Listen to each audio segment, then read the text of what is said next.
ಇದು ಕರ್ನಾಟಕ ರಾಜ್ಯದ ಕಾಂಗ್ರೆಸ್ ಪಕ್ಷದ ಸರ್ಕಾರದ ಮತ್ತು ಕಾಂಗ್ರೆಸ್ ಪಕ್ಷದಕ್ಕೆ ಸಂಬಂಧಪಟ್ಟಂಥ ವಿಚಾರ. 3 DCM ಬೇಕು, 4 DCM ಬೇಕು ಅನ್ನೋದು ಅವ್ರಿಗೆ ಕಾರಣನೂ ಕೊಡ್ತಾ ಇದ್ದಾರೆ. ಒಂದೊಂದು ಜಾತಿಗೆ ಒಂದೊಂದು DCM ಕೊಟ್ಟರೆ ಆ ಜಾತಿ ಓಟ್ ಎಲ್ಲ ಬಂದ್ಬಿಡುತ್ತೆ, ಈ ಒಂದು ಭ್ರಮೆನಲ್ಲಿ ಅವರೆಲ್ಲರೂ ಇದ್ದಾರೆ. ನಾನು ಆಗ ನಮ್ಮ ಪಕ್ಷದ ಇದ್ದಂಥ ಸಂದರ್ಭದಲ್ಲಿ ನಾವು DCM 2, 3 ಮಾಡ್ಕೊಳ್ಳಿಲ್ವಾ? ನಾವು ಮಾಡ್ಕೊಂಡಿದ್ವಿ. ಆದರೆ ಇನ್ನೊಬ್ಬನಿಗೆ ತುಳಿಯೋದಕ್ಕಲ್ಲ. ಈಗ DK ಶಿವಕುಮಾರ್ ಇದ್ದಾರೆ. DK ಶಿವಕುಮಾರ್ಗೆ ಸಮಾಧಾನ ಆಗಬಾರ್ದು ಅನ್ನೋ ಥರದಲ್ಲಿ ಇನ್ನೊಂದು ಕೆಲವು ವ್ಯಕ್ತಿಗಳು ನಾವು DCM ಆಗ್ತೇವೆ ಅನ್ನೋಂಥ ಮಾತುಗಳು ಹೇಳ್ತಿದ್ದಾರೆ.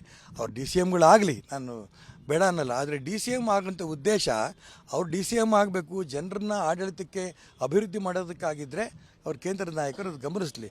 ಆದರೆ DK ಶಿವಕುಮಾರ್ ಪರವಾಗೋ ಸಿದ್ದರಾಮಯ್ಯನ ಪರವಾಗೋ ಇದನ್ನು ಮಾಡೋದಿದೆಯಲ್ಲ, ಇದು ಜನರಿಗೆ ಅಸಹ್ಯ ಹುಟ್ಟಿಸುತ್ತೆ.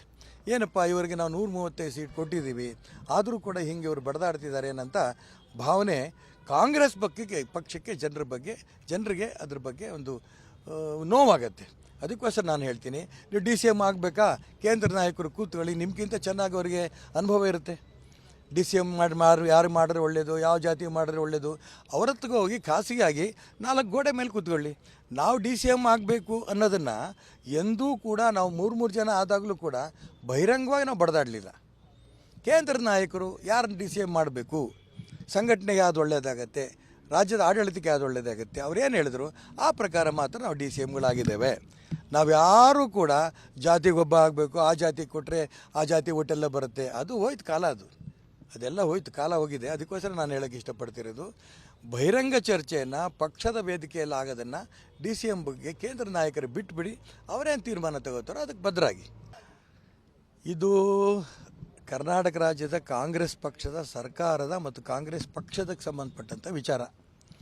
3 DCM ಬೇಕು, 4 DCM ಬೇಕು ಅನ್ನೋದು ಅವ್ರಿಗೆ ಕಾರಣನೂ ಕೊಡ್ತಾ ಇದ್ದಾರೆ. ಒಂದೊಂದು ಜಾತಿಗೆ ಒಂದೊಂದು DCM ಕೊಟ್ಟರೆ ಆ ಜಾತಿ ಓಟ್ ಎಲ್ಲ ಬಂದ್ಬಿಡುತ್ತೆ, ಈ ಒಂದು ಭ್ರಮೆನಲ್ಲಿ ಅವರೆಲ್ಲರೂ ಇದ್ದಾರೆ. ನಾನು ಆಗ ನಮ್ಮ ಪಕ್ಷದ ಇದ್ದಂಥ ಸಂದರ್ಭದಲ್ಲಿ ನಾವು DCM 2, 3 ಮಾಡ್ಕೊಳ್ಳಿಲ್ವಾ? ನಾವು ಮಾಡ್ಕೊಂಡಿದ್ವಿ. ಆದರೆ ಇನ್ನೊಬ್ಬನಿಗೆ ತುಳಿಯೋದಕ್ಕಲ್ಲ. ಈಗ DK ಶಿವಕುಮಾರ್ ಇದ್ದಾರೆ. DK ಶಿವಕುಮಾರ್ಗೆ ಸಮಾಧಾನ ಆಗಬಾರ್ದು ಅನ್ನೋ ಥರದಲ್ಲಿ ಇನ್ನೊಂದು ಕೆಲವು ವ್ಯಕ್ತಿಗಳು ನಾವು DCM ಆಗ್ತೇವೆ ಅನ್ನೋಂಥ ಮಾತುಗಳು ಹೇಳ್ತಿದ್ದಾರೆ. ಅವ್ರು DCMಗಳಾಗಲಿ, ನಾನು ಬೇಡ ಅನ್ನಲ್ಲ. ಆದರೆ DCM ಆಗೋಂಥ ಉದ್ದೇಶ ಅವ್ರು DCM ಆಗಬೇಕು, ಜನರನ್ನ ಆಡಳಿತಕ್ಕೆ ಅಭಿವೃದ್ಧಿ ಮಾಡೋದಕ್ಕಾಗಿದ್ದರೆ ಅವ್ರ ಕೇಂದ್ರ ನಾಯಕರು ಅದು ಗಮನಿಸಲಿ. ಆದರೆ DK ಶಿವಕುಮಾರ್ ಪರವಾಗೋ ಸಿದ್ದರಾಮಯ್ಯನ ಪರವಾಗೋ ಇದನ್ನು ಮಾಡೋದಿದೆಯಲ್ಲ, ಇದು ಜನರಿಗೆ ಅಸಹ್ಯ ಹುಟ್ಟಿಸುತ್ತೆ. ಏನಪ್ಪ ಇವರಿಗೆ ನಾವು 135 ಸೀಟ್ ಕೊಟ್ಟಿದ್ದೀವಿ, ಆದರೂ ಕೂಡ ಹಿಂಗೆ ಇವರು ಬಡದಾಡ್ತಿದ್ದಾರೆ ಅನ್ನೋಂಥ ಭಾವನೆ ಕಾಂಗ್ರೆಸ್ ಪಕ್ಷಕ್ಕೆ ಜನರಿಗೆ ಅದ್ರ ಬಗ್ಗೆ ಒಂದು ನೋವಾಗತ್ತೆ. ಅದಕ್ಕೋಸ್ಕರ ನಾನು ಹೇಳ್ತೀನಿ, ನೀವು DCM ಆಗಬೇಕಾ, ಕೇಂದ್ರ ನಾಯಕರು ಕೂತ್ಕೊಳ್ಳಿ, ನಿಮ್ಗಿಂತ ಚೆನ್ನಾಗಿ ಅವರಿಗೆ ಅನುಭವ ಇರುತ್ತೆ. DCM ಯಾರು ಮಾಡಿದ್ರೆ ಒಳ್ಳೆಯದು, ಯಾವ ಜಾತಿ ಮಾಡಿದ್ರೆ ಒಳ್ಳೆಯದು, ಅವರತ್ತಿಗೆ ಹೋಗಿ ಖಾಸಗಿಯಾಗಿ 4 ಗೋಡೆ ಮೇಲೆ ಕೂತ್ಕೊಳ್ಳಿ. ನಾವು DCM ಆಗಬೇಕು ಅನ್ನೋದನ್ನು ಎಂದೂ ಕೂಡ ನಾವು 3 ಜನ ಆದಾಗಲೂ ಕೂಡ ಬಹಿರಂಗವಾಗಿ ನಾವು ಬಡದಾಡಲಿಲ್ಲ. ಕೇಂದ್ರ ನಾಯಕರು ಯಾರನ್ನು DCM ಮಾಡಬೇಕು, ಸಂಘಟನೆಗೆ ಯಾವುದು ಒಳ್ಳೆಯದಾಗತ್ತೆ, ರಾಜ್ಯದ ಆಡಳಿತಕ್ಕೆ ಯಾವುದು ಒಳ್ಳೆಯದಾಗುತ್ತೆ, ಅವ್ರೇನು ಹೇಳಿದ್ರು ಆ ಪ್ರಕಾರ ಮಾತ್ರ ನಾವು DCMಗಳಾಗಿದ್ದೇವೆ.